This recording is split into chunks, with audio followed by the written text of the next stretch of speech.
So are you confident that you're going to have enough money when you want to retire? We all dream of the day that we can quit our day jobs once and for all to live on retirement savings and spend more time doing the things that we love with the people that we love. But the question is, what does it take to get there? So let's take a look here at two different examples, John. Today we're going to talk about the value of time and discipline when it comes to investments, and truly the profound impact that has on the amount of money that you're going to have when you want to retire. So jumping right in, John, tell us a little bit about scenario number one and Chris. Yeah, and one thing just to add to this, we go through this, is that it really does take time and discipline. You don't win the lottery. No very quick often. fix here. There's no quick fix.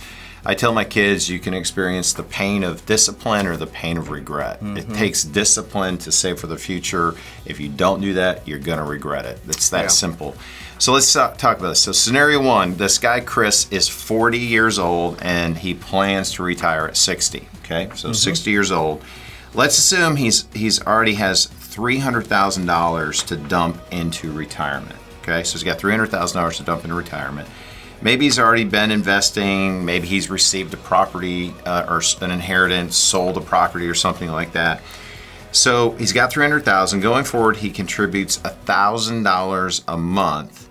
If you assume a very conservative 6% growth over the next 20 years, at age 60, Chris is going to have about $1.5 million. So 20 years later, $300,000, investing $1,000 a month, 6% return, going to have about $1.5 million. So that's scenario one.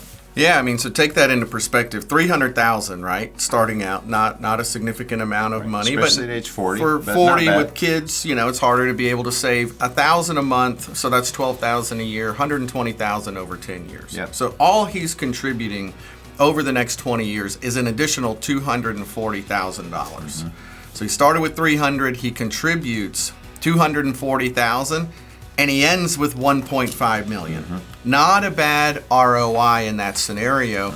And to your point, John, we're using a 6% growth rate for a 40-year-old, which is very low compared to the averages that you would expect to be able to take with dollar cost averaging on your side, with time and the ability to be more growth focused and take more risk during these early years. So I think these numbers are conservative and very low. So then we take a look at Chris's friend Brian. Same scenario, wants to retire at age 60, but Brian doesn't begin making those $1,000 contributions until age 50. Okay, so he has $300,000 to invest right off the bat. From wherever that comes from, his own investing, inheritance, so same scenario. But from 50 to 60, he contributes $1,000 a month. So what's the impact of just a shorter decade, right? 10 years.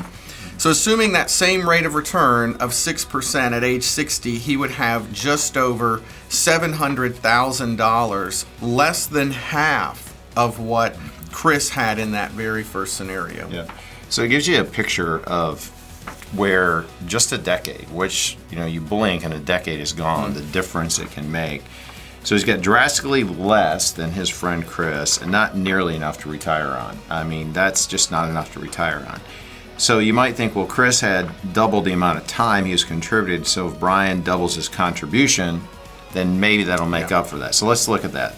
Because the truth is, if Brian invests $2,000 a month from age 50 to 60, he still only ends up with about $873,000, which is still about half of what his friend Chris has. So even if he doubles that money but misses that decade, he still ends up with significantly less. Well, so picture this.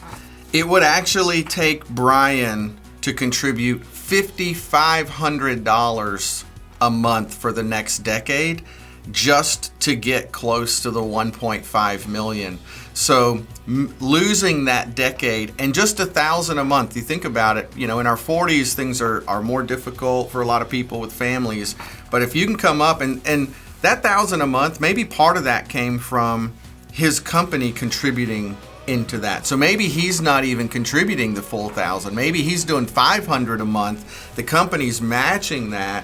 So you think about, can we afford to do that? Well, I think the data here says we can't afford to not do that. The more you can do, the better rate of return just for those 20 years can really have a significant impact on the amount of money that you want to be able to retire.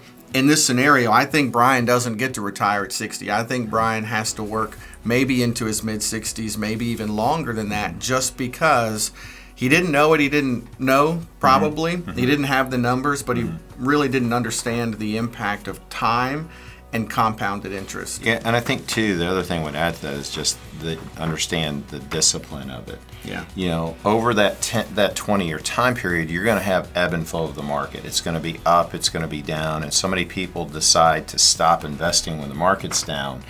You're buying a ton of value, so the consistency of that investing every single month and dollar cost averaging is a huge component of this as well.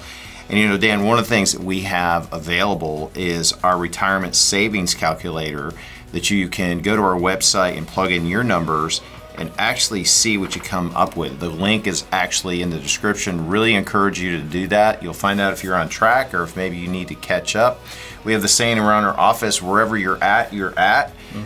If you're behind, you can catch up. If you're ahead, that's great. You'll know that. So use that resource, the link's below. Thanks for watching Retirement Talk. Make sure you subscribe to our channel for lots of helpful information.